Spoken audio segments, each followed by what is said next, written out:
মদিনাটা যে দেখেছে জান্নাতের সাথে পেয়েছে, জান্নাতের সাথে পেয়েছে।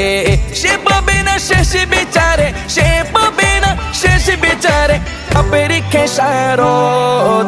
আজও কেন বিলম্ব মন দয়াল নবীর জিয়ারত, আজও কেন বিলম্ব মন দয়াল নবীর জিয়ারত।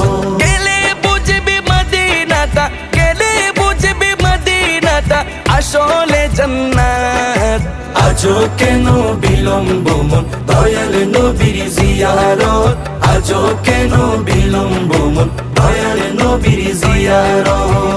আল্লাহ তাআলা নিজের নূরে বানায়াছেন তার বন্ধুরে, বানায়াছেন তার বন্ধুরে। আল্লাহ তাআলা নিজের নূরে বানায়াছেন তার বন্ধুরে, বানায়াছেন তার বন্ধুরে। সে নবীজির আশিকেরা